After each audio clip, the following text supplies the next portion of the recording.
Sir actually माझा issue असा आहे की मला वाटतं मी प्रयत्न प्रचंड करतो, पण त्या मानाने मला तेवढं यश मिळत नाही. म्हणजे मी 10 गोष्टी जेव्हा करतो तेव्हा 2-3 गोष्टी होतात. असं का होतं सर, मला जाणून घ्यायचं आहे. म्हणजे जेवढे प्रयत्न करतो त्याच्या 50% मला यश मिळत नाही. एवढी धावपळ करतो मी. कितीतरी ॲस्ट्रॉलॉजर, ज्योतिषींकडे गेलो आहे, हस्तरेषा दाखवल्यात माझ्या, कुंडली दाखवली, डावजिंग केलं, भरपूर म्हणजे जे जे ऑप्शन अवेलेबल होते त्या बाबतीत वेगवेगळे उपाय पण करून पाठवले, नवस सायस करून पण नाही सर, नाही होत माझ्याकडनं. म्हणजे जेवढे म्हणजे समजतंय ना सर तुम्हाला मी काय सांगतो ते, मी जेवढे एफर्ट टाकतो ना तेवढं नाही फळ मिळत सर. का होतं असं? आपल्या प्रश्नासाठी धन्यवाद. मला वाटतं की आपल्या प्रश्नाचे टोटल 3 पार्ट आपण घेऊ शकतो. पहिलं म्हणजे तुमचं जे म्हणणं आहे की तुम्ही प्रयत्न करताय, तर हे प्रयत्न तुम्ही कसे डिफाईन करतात, हा पहिला पार्ट झाला. दुसरा पार्ट झाला की यश, तुम्हाला यश मिळत नाही असं तुम्ही म्हणताय, तर यश तुम्ही कसं डिफाईन करता. आणि तिसरा पार्ट जो आहे, जो तुम्ही एक्सटर्नल गोष्टी सांगितल्यात की ज्याच्यामध्ये तुम्ही ॲस्ट्रॉलॉजर, डावजिंग किंवा अनेक ज्या बाकीच्या गोष्टी तुम्ही म्हणालात त्या ह्याच्यामध्ये येतात. तर मला असं वाटतं की आपण एकेका गोष्टीला टॅकल करत जाऊया, बरोबर? Okay sir. तर पहिली गोष्ट ही आहे की प्रयत्नांना तुम्ही कसं डिफाईन करता. म्हणजे फॉर एक्झाम्पल मी तुम्हाला सांगतो की एखादं प्रोडक्ट तुम्हाला सेल करायचं आहे. आता मला तुम्ही जी माहिती दिलीत त्याच्यावरनं असं मला समजतं की तुम्ही आयडिया सेलिंगच्या बिझनेसमध्ये आहात. म्हणजे तुम्ही एखाद्या माणसाला आयडिया दाखवता, त्याचं फ्युचर चांगलं होईल असं दाखवता, बरोबर? बरोबर. सो ही गोष्ट करताना प्रयत्नांना तुम्ही कसं डिफाईन करता.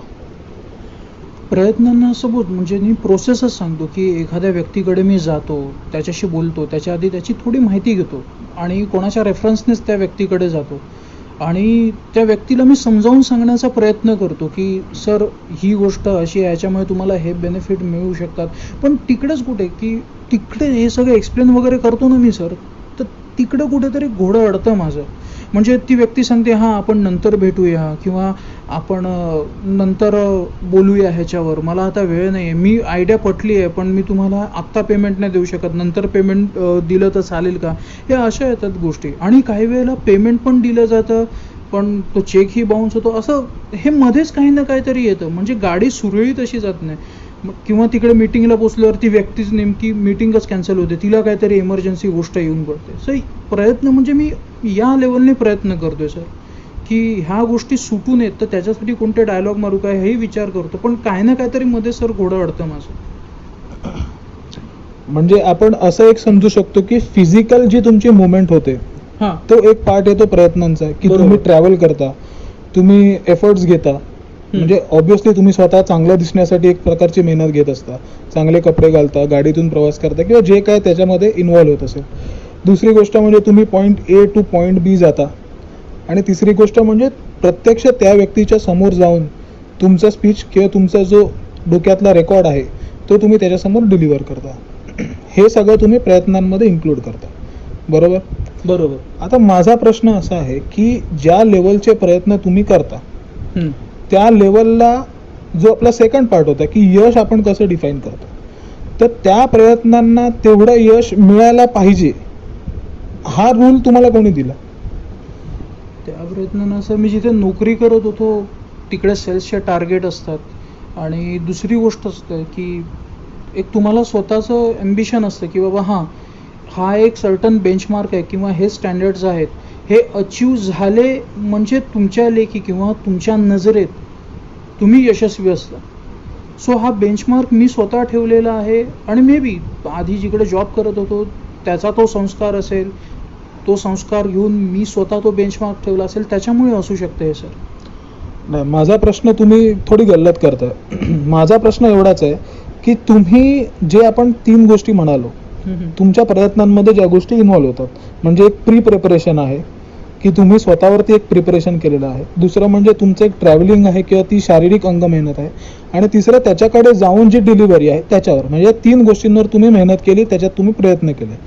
तर त्या प्रयत्नांची जी लेवल आहे त्या लेवलला जे यश एक्सपेक्टेड आहे, ही एक्सपेक्टेशन तुम्हाला कोणी सांगितली की हे असंच होणार आहे, हे तुम्ही कुठे बघितलं की बाबा हे मागच्या वेळेला असं झालेलं तर हे असं झालं, हे असं झालेलं तसं झालं, तर हे रूल्स कुठून आले? हा माझा खरा प्रश्न.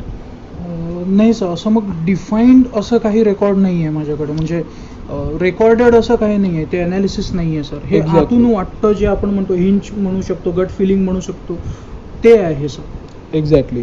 आता तुम्ही जसं म्हणालात की आधी तुम्ही जॉब करत होतात, तुम्ही जेव्हा जॉब करत असता तेव्हा तुमच्या आधीची जी पिढी असते किंवा आधीची जी माणसं आहेत जी त्या लेवलवरती होती, त्या लोकांनी एक ठराविक मेहनत घेतलेली असते आधीपासून.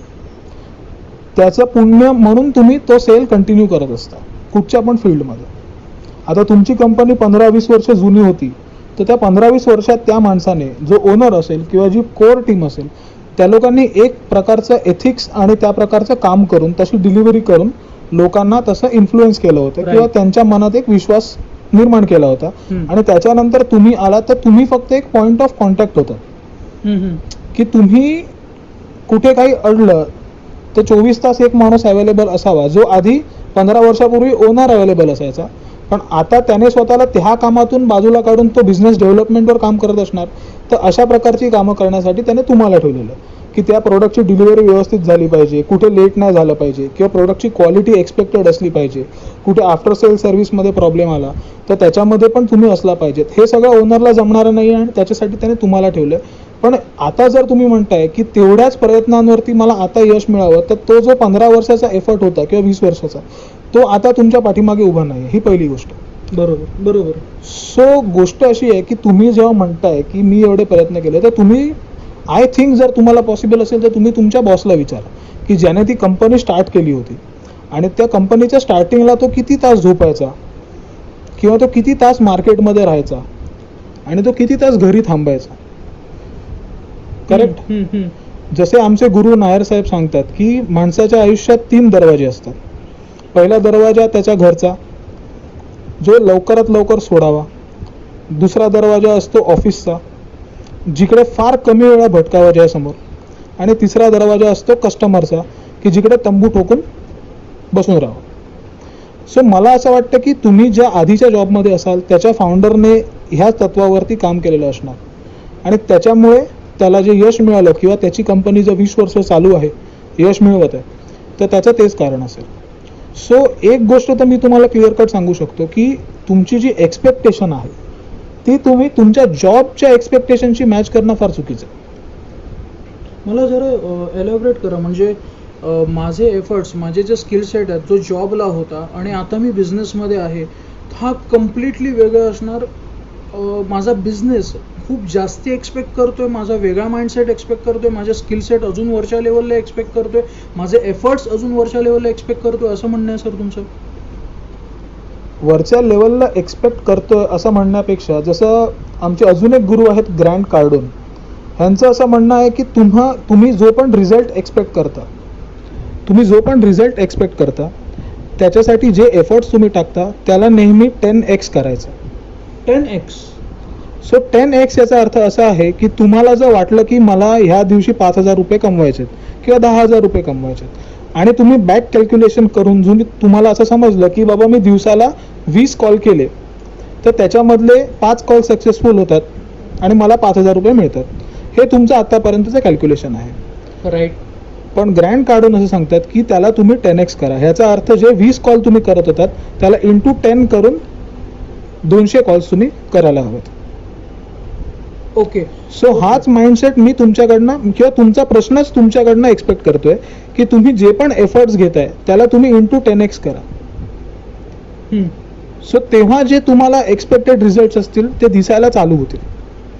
म्हणजे तुम्ही म्हणत असाल की मी एका दिवशी 10 क्लायंटना भेटतोय, तुम्ही विचार करा की तुम्ही 100 क्लायंटना कसं भेटू शकता. मग त्याच्यामध्ये किती लोकांना तुम्ही व्हिडिओ कॉन्फरन्सिंगवर आणू शकता, किती लोकांना तुम्ही ॲज अ कॉन्फरन्स कॉलमध्ये 4-5 लोकांना एकत्र एखाद्या एरियामध्ये असतील तर तुम्ही त्यांना एकत्र कसं घेऊ शकता. म्हणजे त्याचा जो एक्सपेक्टेड एफर्ट जो तुम्ही सांगताय की मी 10 लोकांना भेटणार होतो, तो तुम्ही 100 कसा कराल ह्याच्याकडे फोकस करा. आणि सगळ्यात महत्त्वाचं असं की तुम्ही जेव्हा ह्याच्याकडे फोकस कराल ना तेव्हा रिझल्ट्स आपोआप येत राहतात. मग तुम्ही म्हणतात रिझल्ट्स आपोआप येत राहतील, मग हे मी मेजर कसं करू सर? म्हणजे मी मीटिंगला जातो म्हणजे आता व्हर्च्युअली मीटिंग घ्याव्या लागतात आणि गेलो तरी खूप डिस्टन्स ठेवून बोलावं लागतात. पहिलं जसं आता तुम्ही सजेस्ट केलं कॉन्फरन्सनेच करावं लागतं. मग सर हे मी मेजर कसं केलं पाहिजे स्वतःचं कम्युनिकेशन, किंवा सेल्समधून मी ही मीटिंग चांगली झाली वाईट झाली, एक आम्हाला वेगळा फॉर्मॅट होता सेल्समध्ये, पण आत्ताच्या क्षणाला मी मेजर कसं करू शकतो? कोणते तुम्ही काही मला सजेशन्स देऊ शकतात का, की हे मेजर असं करू शकतोस की बाबा ह्याच्यामुळे तू अशी इम्प्रूव्हमेंट करू शकतोस? कारण की कसं आहे सर की हे मला जरी आत्ता मेंदूला माझ्या पटतंय ना, पण समवेअर माझ्या हृदयात ही गोष्ट शिरत नाही आहे. कारण की इतके एफर्ट्स होत आहेत, इतकं आजूबाजूने प्रेशर आहे ना सर, वाटतं की अजून थोडं जास्ती मिळायला पाहिजे. मी एफर्ट टाकतोय तरी आय डोंट नो की हे कोर बिलीफमध्ये कुठेतरी चूक आहे किंवा माझी एक्सपेक्टेशनमध्ये काहीतरी चूक आहे. सर काय करू सर मग? म्हणजे हे रिझल्ट मेजर कसे करू, किंवा हे जे आतमध्ये आहे माझ्या चालू जी खळबळ सुरू आहे. सो मला वाटतं की सर हे कन्व्हर्सेशन आपले इथे नाही संपणार आहे. हे मला तुम्हाला पुन्हा पुन्हा भेटायला आवडेल आणि पुन्हा पुन्हा म्हणजे ऑफकोर्स तुमचा जसा वेळ असेल तसं मला तुमच्यावर कन्व्हर्सेशन करायला आवडेल. कारण की हा खूप वेगळा विचार आज मला मिळालेला आहे. म्हणजे उत्तर असं म्हणतं की तुमच्या नाकाखालीच असतं उत्तर, पण ते तुम्ही गावभर शोधत फिरता. सो मला सर अजून तुमच्याकडून शिकायला आवडेल सर. सो प्लीज तुम्ही मला ते शिकवाल का? मला ते विजडम तुम्ही पास ऑन कराल का? I am ready to pay the price sir. I am ready to pay the price. तुम्ही जी प्राइस म्हणताय ready to pay the price, so मला तुमच्याकडनं मॉनिटरी बेनिफिट इतक्यात तरी नको. मला असं हवं आहे की मी जे सांगतोय की 10x एफर्ट, जसं मी मगाशी म्हणालो, किंवा जे तुम्ही म्हणताय की मेजर कसं करू, आपण अजून पण ह्याच्यावरती पुढे बोलूया. कारण यशाबाबतच्या ज्या कल्पना आहेत त्याच्यावरती आपल्याला बोलायचं आहे. आणि जे तुम्ही ॲस्ट्रॉलॉजर डाउजिंग ह्याच्याबद्दल तुम्ही बोलत होता त्याच्याविषयीही आपल्याला क्लॅरिटी आणायची आहे. सो ह्याविषयी आपण बोलूच. पण मला एवढंच हवं आहे की जे मी तुम्हाला सांगतोय ते तुम्ही करायचा प्रयत्न कराल. पहिल्या दिवशी होणारी ही गोष्ट नाही आहे, कदाचित एका महिन्यात पण नाही होणार, कदाचित 6 महिन्यात पण नाही होणार. पण जर ह्या रस्त्यावरनं तुम्ही प्रामाणिकपणे चालत राहाल तर मी तुम्हाला एवढी गॅरंटी नक्की देतो की पुढच्या वर्षीच्या ऑक्टोबरपर्यंत तुमचं लाईफ तुम्हाला जसं वाटत होतं की हे असं व्हायला पाहिजे त्याच्या जवळपास पोचायला चालू होईल. ओके. कारण जर तुम्ही म्हणत असाल की हे मला एक्सपेक्टेड आहे आणि हे होतंय, तर तुमचं मोटिवेशन आपोआप कमी होऊन जातं. सो आपली एक्सपेक्टेशन कायम हायच असली पाहिजे. त्याच्यामुळे मी असं कोणालाच नाही म्हणत की तुमचा गोल तुम्ही अचीव कराल. मी लोकांना नेहमी हेच सांगतो की तुमच्या गोलच्या जवळपास तुम्ही पोचणार आहात. Great sir. मग आत्ता माझ्यासाठी आत्ता ॲक्शन प्लॅन काय, म्हणजे 10x म्हणजे मग आत्ता ॲक्शन स्टेप्स काय असू शकते? मी 10x हे जे तुम्ही म्हणाल ते कुठे कुठे कसं अप्लाय करू शकतो?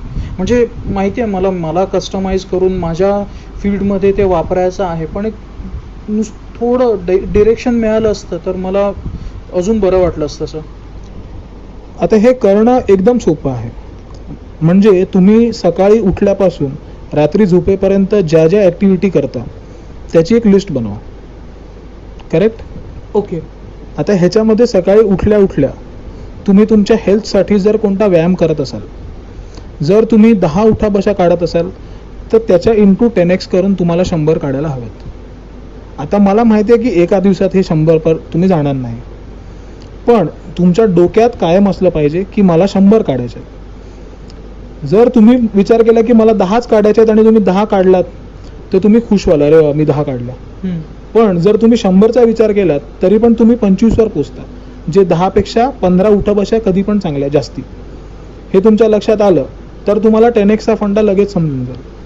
सो ही जी लिस्ट तुम्ही बनवाल की बाबा मी कोणता व्यायाम करतो, समजा तुम्ही पुशअप्स करत असाल, क्रंचेस काढत असाल, तुम्ही तुमचे जिने उतरत असाल बिल्डिंगमधले, आता तुम्ही चालता की नाही कोविडमुळे हे मला सांगता येणार नाही, पण ज्या पण तुम्ही एक्सरसाइज करत असाल त्याच्यामध्ये इंटेन्सिटी तुम्ही 10x ने वाढवायला पाहिजे. हा झाला पहिला पार्ट. त्याच्यानंतर तुम्ही कामाच्या स्वरूपात तुम्ही कॉल्स करत असाल, तुम्ही व्हिडिओ कॉन्फरन्सेस करत असाल, सो त्याला इंटू 10 करायचं. म्हणजे हे तुमचं टार्गेट चालू झालं पाहिजे उद्यापासून. तुम्ही काही कंटेंट क्रिएशन करत असाल, राईट, म्हणजे तुम्ही काही इंटरेस्टिंग आर्टिकल्स लिहिता किंवा काही दुसऱ्या गोष्टी करता तर त्याला into 10x.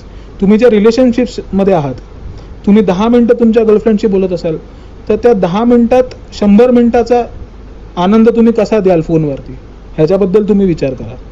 So 10x principal हा फक्त कामाच्या बाबतीत कधी अप्लाय नाही होत, तो तुमच्या पूर्ण लाईफमध्ये अप्लाय झाला पाहिजे. आणि मी तुम्हाला सजेस्ट करेन की तुम्ही ग्रँट कार्डोन यांचं 10x हे पुस्तक आधी वाचा, ह्याच्यातून तुम्हाला जास्ती मिळेल. हे मी तुम्हाला एक इंडियनाइज्ड व्हर्जन सांगतोय, पण त्याच्यात त्या बेस व्हर्जनमध्ये तुम्ही गेलात तुम्हाला अजून वेगळ्या वेगळ्या चांगल्या आयडियाज मिळतील. सो आत्तापासून तुम्ही म्हणताय की आत्ता ह्या क्षणी काय करू शकतो, तर आत्ता ह्या क्षणी तुम्ही एका कागदावरती पेन घेऊन ती लिस्ट बनवा की उद्या तुम्ही काय काय करणार आहात, आणि त्याच्यात इंटेन्सिटी 10x कशी होत राहील ह्याची तुम्ही लिस्ट बनवा, आणि मग सकाळी उठल्यावरती त्या मार्गावर चालायला सुरुवात करा. हा तुमचा ॲक्शन प्लॅन राहील. ऑल राईट सर, मी आत्ताच ती लिस्ट बनवतो आणि पूर्ण आठवड्याभरानंतर जे जे मी एफर्ट्स घेतलेले आहेत 10x नुसार मी वागलेलो आहे, जे काही त्याचे रिझल्ट आलेले आहेत ते मी तुमच्याबरोबर पुढच्या मीटिंगमध्ये शेअर करेन. Thank you sir, thank you for your time. Okay.